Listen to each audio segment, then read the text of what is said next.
All right, so very good question. I've kind of gotten a couple about this. This is the first I've had a hit on the Q&A, so I figure I will answer it. There is all sorts of hype, and again, by all sorts of hype, meaning if you follow a small group of people on Instagram and working out is your whole life, then there is a small amount of hype around the snatch grip deadlift. As you know, two of my good friends and colleagues, Coach Eugene is a massive fan of the snatch grip deadlift, I believe all sorts of variations. And Coach Jordan Peters is also a big advocate, specifically I think of snatch grip RDLs. So my goal is to discuss, I guess, the conversation around it as far as what's the difference mainly between snatch grip deadlift, conventional deadlift, and then snatch grip RDLs, and then maybe someone asked too about one of my main recommendations for upper back is banded rack deadlifts. So what are the considerations for each?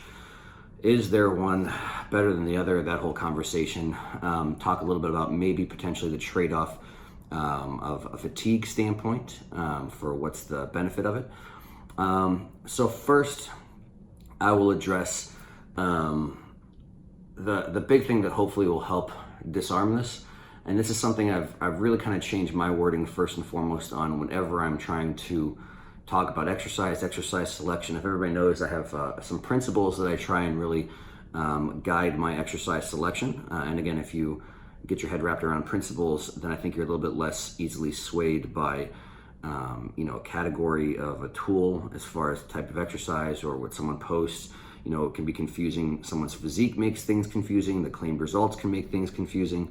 The way someone looks when they're doing something makes things confusing. So I have some pretty good principles that guide my exercise selection, I feel like, which can, in the past, have made the mistake of me sounding somewhat definitive of what I think are the best exercises.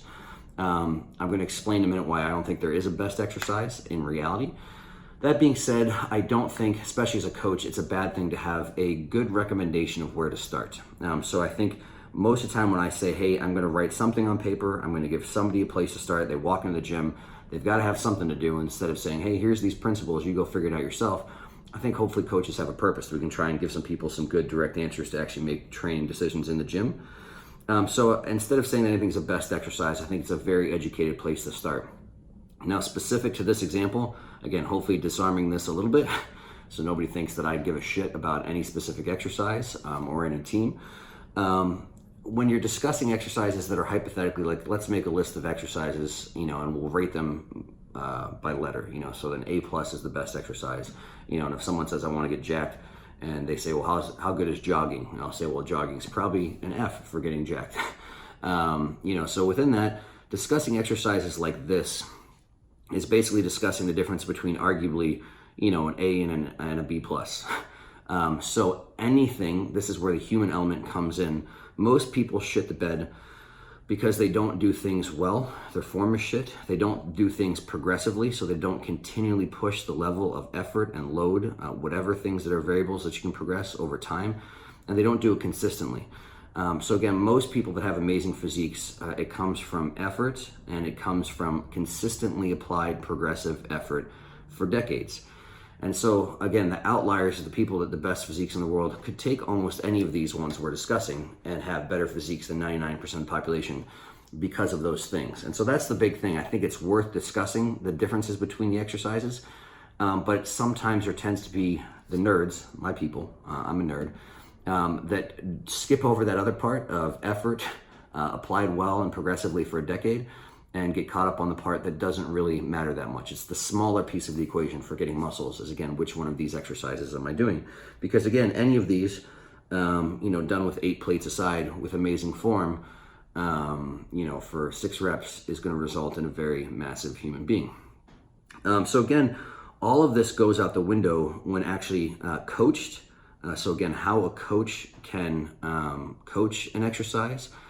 Their belief and confidence in an exercise will come across when prescribing things to their clients. And then actually delivering it in person. How you actually coach an exercise in person changes everything, all this stuff. Because again, I could have an A+ exercise delivered by a D+ coach. It doesn't really mean a whole lot. And I could have a A+ coach as far as their cueing and their delivery and their belief that they can build in a client. get better results with a C+ exercise. So that's just an example of obviously how the coach as one part of the equation changes everything. It's why you can't say there's a best exercise. And then from a client standpoint, so just to give you guys, again, hopefully to hammer this home, if I say for upper back, one of my favorite places to start is banded rack deadlifts. And I have Terrence, someone I'm helping with programming, or Hunter, or anybody come and say, hey, I really prefer snatch grip RDLs.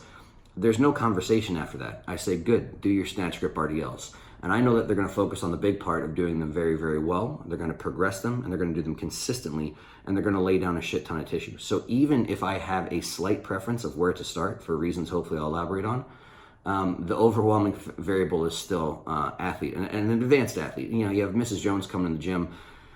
To a certain extent, you've got to tell her where to start because your experience trumps her body awareness. But we're talking the highest level professional bodybuilders in this case that have some amazing internal body awareness, that they get that we're trying to make things internally as hard as possible, then their decision and their preference really, really weighs in heavily for the type of exercises that we're doing. And any athlete I've worked with, you could ask them and how our conversations go. You'll be amazed how, even though I might say this is my favorite, this is what I think is the best place to start, again, almost without exception, again, if, Terrence said, hey, I want to start jogging for my legs, then we might have a conversation. But obviously that kind of stuff doesn't happen. So let's get into the nitty gritty. First is, let's just say if we're standardizing any exercise, so let's say conventional deadlift versus a conventional deadlift with a snatch grip, so meaning from the floor, the only difference there is range of motion. So again, if you were trying to just do a conventional deadlift, using your lower body, bending your knees, and you take a wider grip, it's just going to pull your torso lower to the ground, your shoulder joint closer to the bar, in which case you're going to have a more hip flexion required, a little bit more knee flexion required as well too, just to get lower. So it has a similar effect to basically doing like a deficit deadlift. Now let's just look at the grip itself. I'm going to say ahead of time, I'm pretty indifferent for the grip, and it always comes down to me to individual athlete preference. My whole thing, if I was going to prescribe or say that the snatch grip is better definitively for upper back, which tends to be the main claim. Some people say they feel it better for lats. Some people say they feel it better for traps. If I'm going to say something like that, something I was taught was basically be able to draw it. Draw what makes it better. And again, it doesn't have to be a pretty drawing, but you have to understand what's different from a conventional normal grip or standard grip to a snatch grip.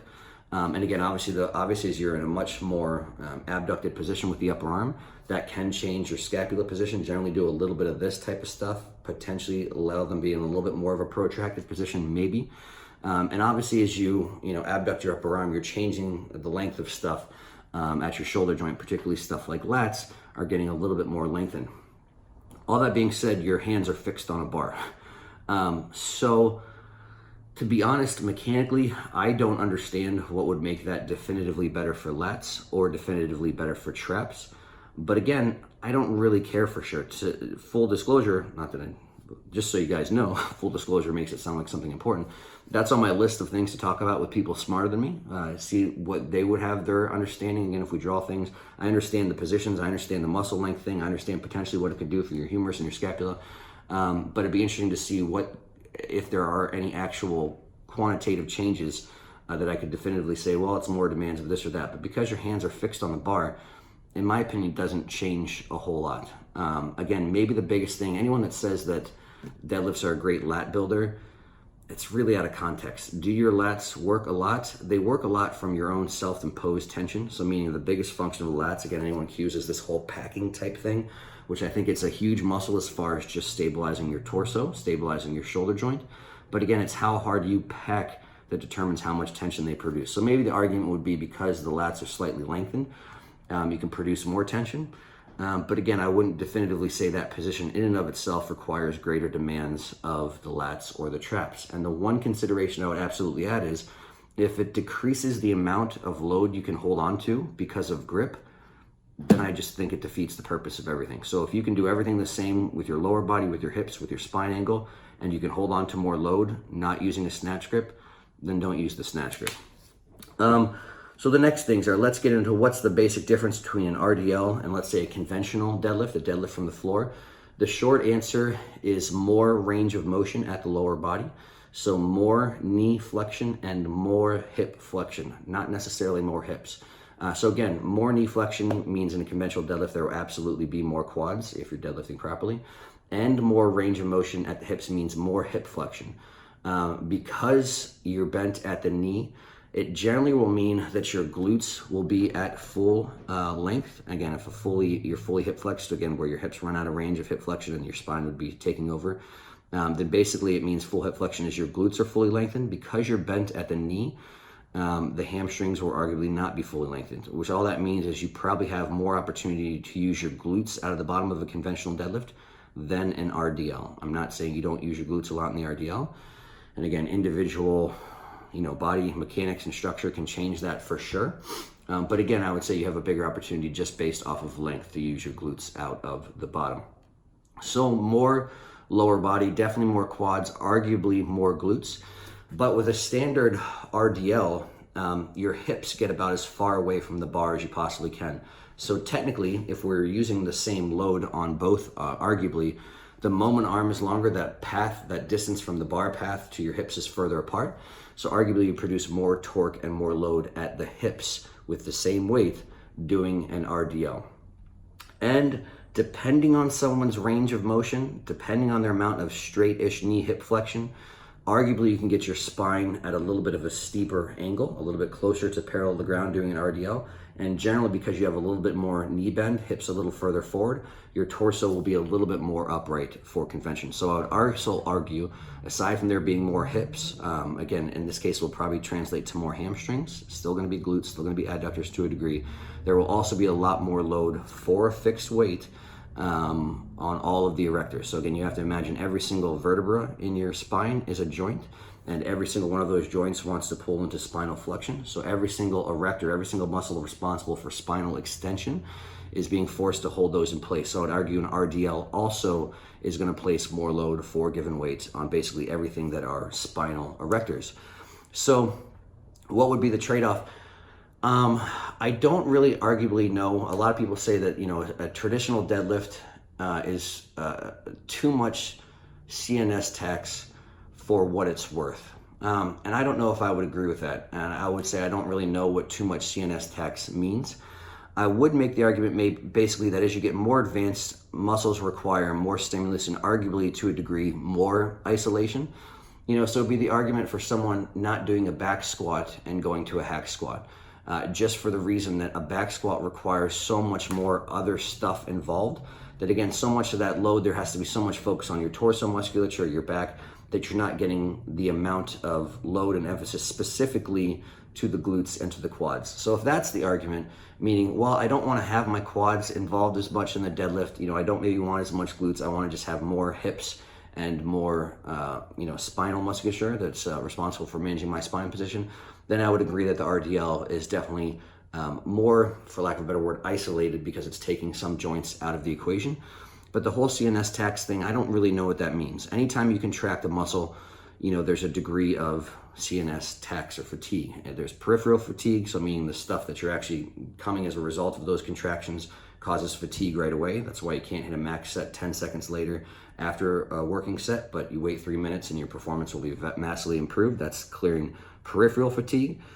But as far as central nervous system fatigue, anytime there's more force production, there will always be more central nervous system fatigue. And for anyone to say that this exercise is not worth it is to say because of central nervous system fatigue, to me would be the same as saying this amount of force production isn't worth it. And to me, that always comes to be individual dependent. It's like, at what point in time do you not want to produce that much muscular force that you don't want the central nervous system fatigue that comes along with it? So again, to me, it's not necessarily about the fact that, yes, there'll be more fatigue and more force production that comes with a conventional deadlift. It might be more of the argument that's, well, I don't want to use my quads a little bit when that's not going to be enough on them. And then maybe get a little bit to my glutes and then maybe get some to my erectors. I'd rather just have more of this kind of isolation thing where, again, I'm not hitting this big movement and using all of these muscles, again, where I need a little bit more direct load towards what I'm doing. And then the last thing is going to be rack deadlifts. And so again, why would I prescribe rack deadlifts? Well, the difference from a rack deadlift and a snatch grip deadlift and an RDL is the load you can tolerate at the top. So again, we look at RDLs and deadlifts as stacking motions. And they are stacking motions. So meaning as you come to the top and your shoulders stack over your hips, if your knees were flexed at all, and they tend to stack where again, now the barbell on your shoulders are directly in line with your hips and your knees as well too. From those joint standpoint, you get to a point where because the moment arms, because things are stacked over top of each other are so short, that there's little to no torque at those joints, relatively speaking. But what is the other musculature massively involved in deadlifts is your traps. And what's the main muscle or the main joint that your traps manage? And they manage the scapulothoracic joint, meaning basically your scapula over top of your rib cage is a joint. And so that never completely stacks because again, your upper arm attaches basically to the outside of your scapula and pulls straight down. The joint is sitting over here and wanting to slide up and down, or in this case, rip off of your body. So when you are at the top of a deadlift, your traps are literally working from keeping your arms, your scapula, and in turn your arms from ripping off of your body. So they never get to the point where they relax, especially upper traps and mid traps as well too. So I think one of the best ways to grow mid and upper traps is to load them with as much load as they can, supporting one of their main functions again, which is keeping your arms from ripping off of your body. So for me, if I can do a rack deadlift, which again, the whole point of a rack deadlift is still going to be because you're cutting that bottom range of motion. The bottom range of motion is predominantly lower body, quads and glutes. By limiting that a little bit, you're taking quads and glutes out of it.